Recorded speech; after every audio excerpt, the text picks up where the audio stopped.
love you. Acharya ji love you. I love you. Acharya ji love you.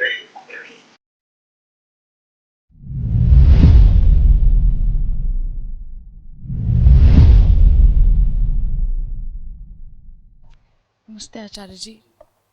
मैं पिछले महीने शिविर में आई थी और एक ही दिन का अटेंड किया था और रात में मुझे मेरे घर वाले वापस ले गए थे। उस टाइम पर मैंने विरोध नहीं किया, बहुत मतलब आराम से बातचीत की। मैंने बोला कि आप भी मतलब चलिए मेरे साथ, अगर ऐसा कुछ है शंका या ये वो सब। तो वो नहीं हो पाया और मैं डर गई बहुत ज़्यादा। पिछले 10 साल से मैं बैंगलोर में रह रही हूँ, तो ये जो फैमिली ड्रामा ये सब है ये नहीं देखा था। तो अचानक से लॉकडाउन की वजह से वर्क फ्रॉम होम करना पड़ा और एकदम से चीज़ें हुई, तो मुझे समझ नहीं आया कि मैं कैसे क्या रिएक्ट करूँ। और फिर घर जाकर ये सब हुआ। इससे पहले मैं आपको पिछले 1 साल से सुन रही हूँ, उपनिषद समागम के प्रोग्राम से भी जुड़ी हुई हूँ आपके साथ। और कुछ महीनों से मैंने आपसे क्वेश्चन पूछा था कि लॉस ऑफ इंटरेस्ट हो रहा है, एंग्जाइटी, डिप्रेशन, ये वो, तो आपने बताया था ये एक वैराग्य है। तो मुझे ये शब्द, इसके क्या मतलब, इसका क्या मीनिंग है, अगर आप विस्तार से अगर बता सकें कि क्या है ये वैराग्य। और मन नहीं लगता किसी भी चीज़ में। दूसरा पॉइंट मेरा ये है, इमोशनल बैगेज के ऊपर क्वेश्चन है, और एक पहला ये वैराग्य के ऊपर था। ये सब जो कुछ भी हुआ उसके बाद चाइल्डहुड से लेके जो भी कुछ हुआ वो सब पढ़ते खुलती गई। मुझे लगा कि पास्ट के जो भी इंसिडेंट्स होते हैं उन पे मैंने मिट्टी विट्टी डाल दी है, ठीक है ख़त्म हो गए, ऐसा कुछ नहीं है। लेकिन वो इस इंसिडेंट के बाद जो मेरे को वापस ले गए यहाँ से, वो खुलती गई और अपने आप को मैं बस खाए जा रही हूँ। मुझे किसी को कुछ समझाना नहीं है, घर पे किसी से कुछ गिला शिकवा नहीं है। मुझे बस मुझसे बचना है, जैसे मैं अपने आप को ही खाए जा रही हूँ। बिल्कुल ये विक्टिम नहीं प्ले करना मेरे को अपने साथ कि हाँ ये हुआ वो हुआ, कुछ भी। मैं कैसे ख़त्म करूँ उन सब चीज़ों को, पता नहीं मैंने ठीक से रखा प्रश्न के नहीं। धन्यवाद आचार्य जी। वैराग्य का मतलब होता है छोटी चीज़ों, मूर्खता से भरी चीज़ों की तरफ आकर्षण का खत्म हो जाना। गंदगी अब प्यारी नहीं लगती, इसको वैराग्य बोलते हैं। वैराग्य का मतलब ये नहीं होता कि अब कुछ भी प्यारा नहीं लगता। वैराग्य का मतलब होता है अब गंदगी प्यारी नहीं लगती।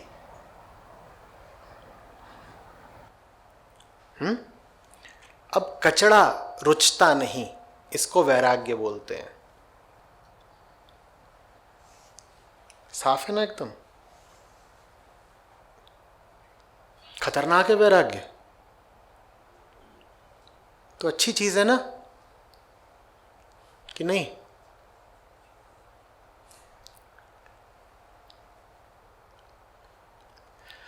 कुछ चाहते थे वो मिला नहीं, इसलिए निराश हो गए हैं। क्या इसे वैराग्य बोलेंगे? बोलिए। नहीं, ये वैराग्य नहीं है, ये सिर्फ निराशा है। निराशा और वैराग्य में क्या अंतर है? निराशा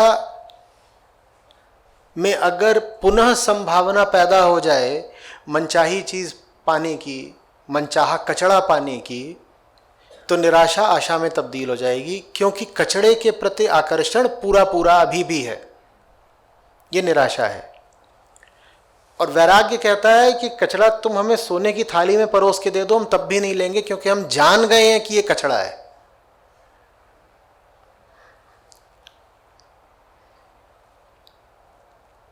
तो वैराग्य विवेक से अलग नहीं, वैराग्य प्रेम से भी अलग नहीं है, क्योंकि जब तक कचरा नहीं छोड़ोगे तब तक हीरे मोतियों से प्रेम कैसे करोगे?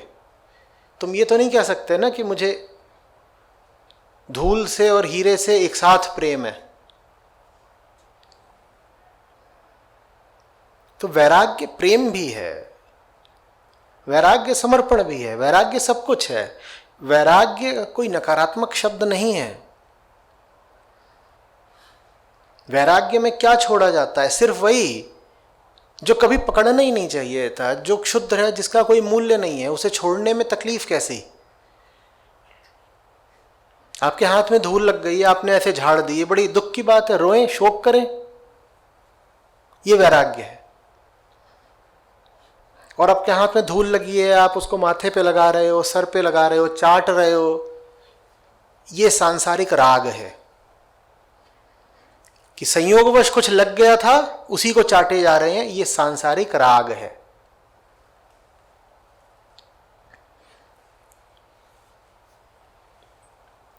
समझ गए बात को?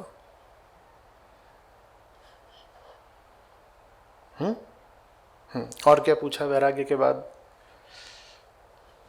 कुछ भी नहीं हो पा रहा मेरे से, मतलब कुछ भी नहीं हो पा रहा। मैं सिर्फ बैठी रहती हूँ और माइंड ना एकदम ऐसे कुंद सा हो गया है, एम्प्टी, कंप्लीट एम्प्टी नहीं है, पर कुछ नहीं हो पा। वो तो इसलिए है क्योंकि कशमकश चल रही है, रस्साकशी चल रही है, बात ना इधर को जा रही है ना उधर को जा रही है। टग ऑफ वॉर में क्या होता है? जोर पूरा लगाया जा रहा है लेकिन कुछ हिल नहीं रहा।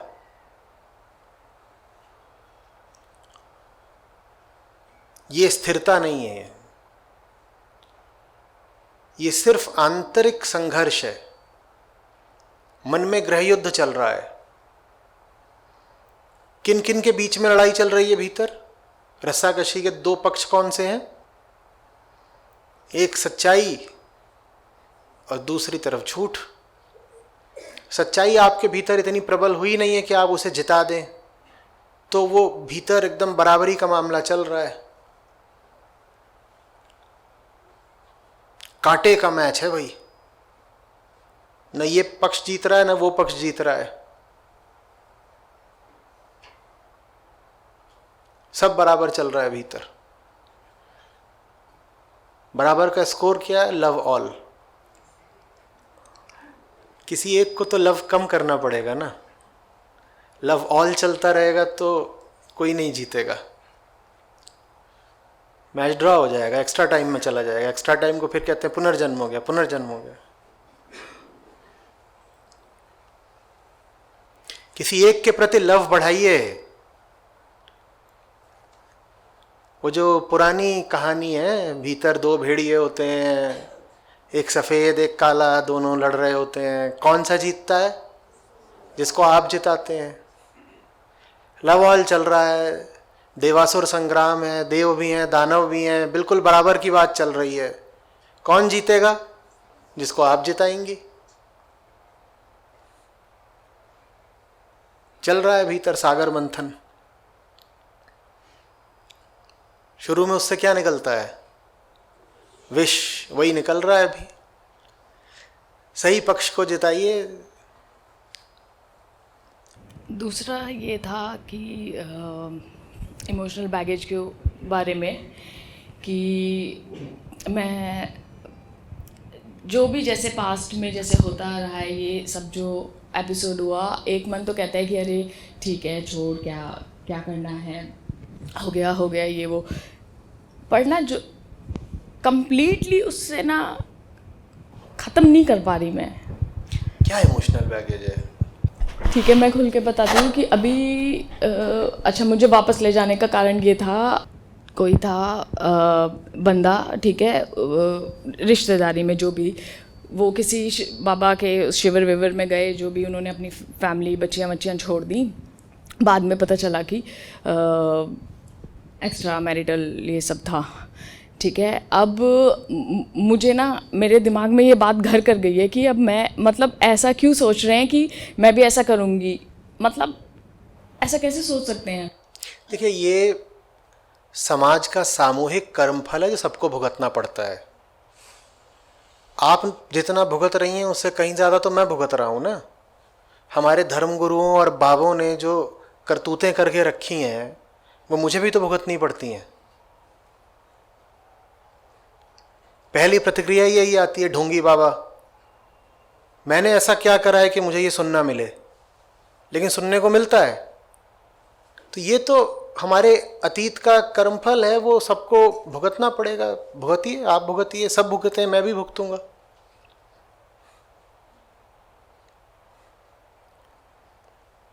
मैं तो कई बार उस दिन को दोष देता हूं जिस दिन नाम के साथ ये आचार्य जुड़ गया था।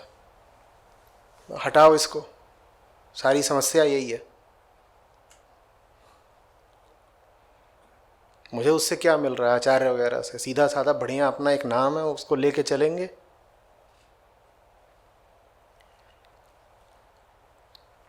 ये हमारी ही करतूतें थी ना कि हमने एकदम बेढंगे तरीके के लोगों को बाबा बना लिया। बाबा माने बाप होता है, किसी को भी बाप बोल देंगे। क्यों बाबा बोला? भोले बाबा, महादेव को बाबा बोलते हैं, आपने किसी भी राह चलते को बाबा बोल दिया। गुरु बाप बराबर होता है, बाप से भी बड़ा होता है। आपने किसी को भी गुरु मान लिया। आपने नहीं, मैं पूरे समाज से बात कर रहा हूं, और आप उसी समाज के बीच रही हैं। समाज से आपने सहूलियतें भी ली हैं, तो समाज ने जो नालायकियां की हैं उसका भी आपको ही अंजाम भुगतना पड़ेगा।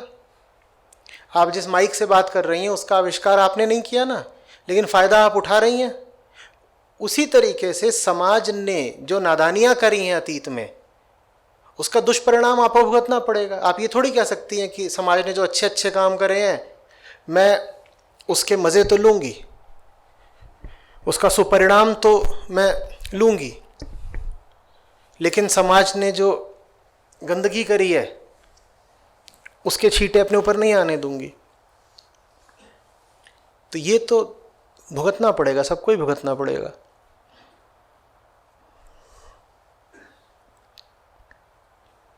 इसमें इमोशनल बैगेज लेकिन क्या हो गया?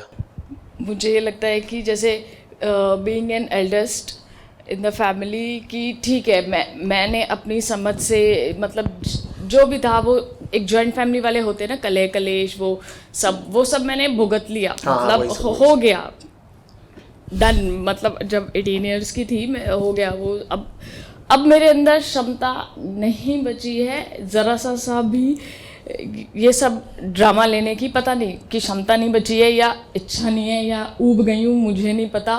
पर मुझे ऐसा लगता है मैं परिणय जी के संपर्क में हूँ, और एक टाइम ऐसा है, इस चीज़ को दिमाग में इतना मैंने ले लिया कि अगर मेरे से कोई भी झगड़ता है, मुझे बस पंखा और दुपट्टा दिखता है। और सॉरी, मेरे को नहीं पता, बस ऐसा हो रहा है मन में मेरे अंदर। मुझे नहीं चाहिए, बस हो गया। मैं तो इस बात से खुश हूँ कि ऑफिस वालों ने वापस बुला लिया है बैंगलोर, तो ये एक बस अच्छी बात लग रही। अब मैं कायर हूँ कि क्या, मुझे नहीं पता इस बारे में। आप एसी का इस्तेमाल ज़्यादा किया करिए, वो सेहत के लिए ठीक रहेगा।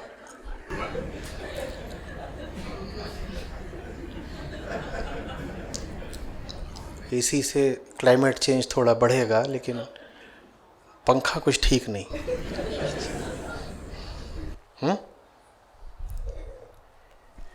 ये क्या है ये सब पंखा दुपट्टा?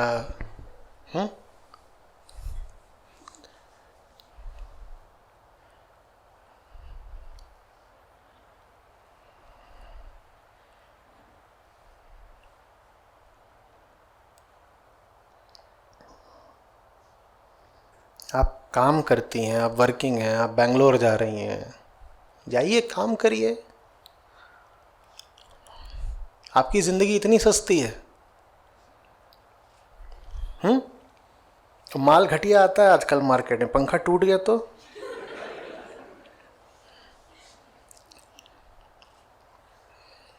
शहीद तो होंगी नहीं, हाथ पांव तोड़ा के पड़ी रहेंगी अस्पताल में। कोई कहने भी नहीं आएगा कि बड़ी बहादुरी का काम किया, एवरेस्ट पे चढ़ रही थी, लैंडस्लाइड हो गई, नीचे आई हैं।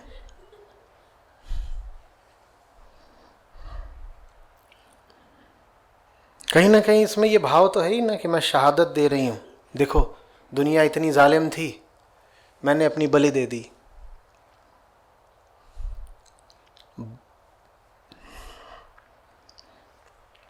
जान देनी है तो किसी अच्छे काम के लिए दीजिए, ऊंचे उद्देश्य के लिए दीजिए। ये घरेलू कलह क्लेश में जान देना तो जान की बर्बादी हुई ना। जान की बहुत नहीं कीमत है, लेकिन जितनी भी है उसको ऐसे थोड़ी नाले में बहा दिया कि जान ली और छोड़ा है।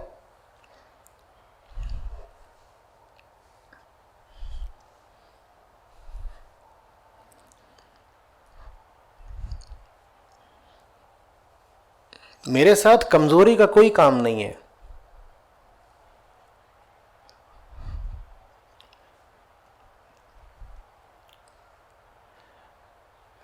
अभी आप बूढ़ी नहीं हो गई, उम्र है, ताकत है, जिंदगी में अच्छे काम लाइए, सकारात्मक काम लाइए।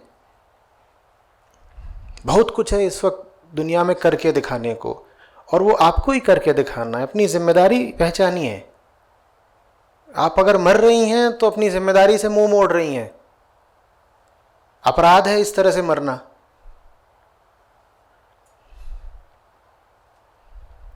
आप यहां बैठे हुए हैं, मैं लटक जाऊं, फिर अगला शिविर कौन करेगा? गाली और दोगे, मर गया, 3 सवाल थे रह गए।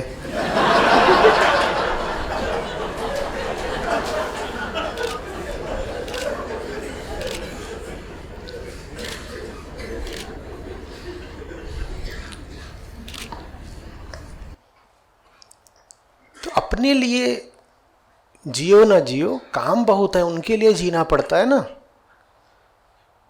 वो काम करिए।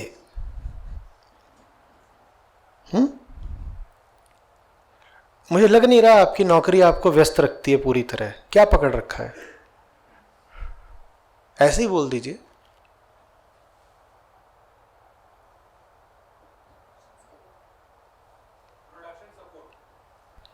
काम रहता है पर पार्ट टाइम है? नहीं, फुल टाइम है। तो उसमें कामचोरी करती हैं। इतना वक्त कहाँ से आया मरने वगैरह का? अभी हाँ आ रहा है। मैं जैसे बाहर रह रही थी बैंगलोर में ही, 21-22 साल की उम्र से। तब मैं बड़ी वैसी थी, फौलादी दिल की, हाँ ठीक है ये वो ठीक है। मैं जब से घर वालों के बीच में हूँ ना, मैं इतना अपने आप को कमज़ोर और बंधा हुआ महसूस करती हूँ। मुझे ऐसा लगता है कि आपकी उम्र क्या है? 32.5।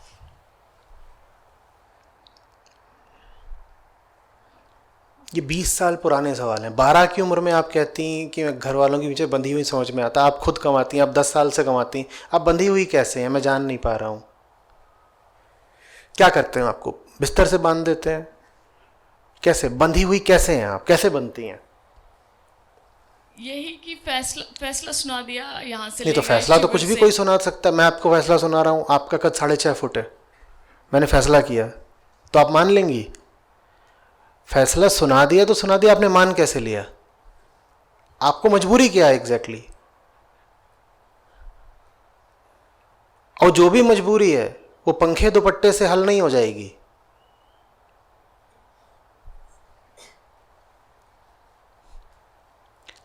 मजबूरी क्या है?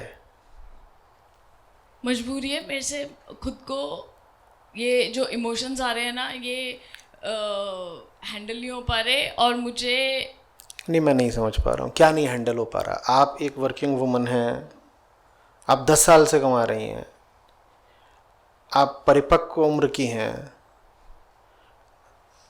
आप इतना मजबूर क्यों अनुभव कर रही हैं? कोई वजह नहीं है, बस ऐसे ही, यूं ही आदत है। कोई पूछे कौन हो तुम? इतनी देर से मैं पूछ रहा हूं आप कौन है, आप कौन है? मैं मजबूर हूं। मजा आता है ना? जबरदस्ती की मजबूरी, जहां है नहीं मजबूरी वहां भी कहना कि मैं मजबूर हूं। खैर छोड़िए, अब जा रही हैं आप बैंगलोर, कोई अच्छा काम पकड़िए और जितना भी समय है उसको उसमें लगाइए। और फिर कह रहा हूं, जिंदगी इतनी सस्ती चीज नहीं है कि यूं ही आकर के कुछ उल्टा पुल्टा कर दिया, लटक गए, ये सब ये एकदम कमजोरी की बातें, बेकार की बातें।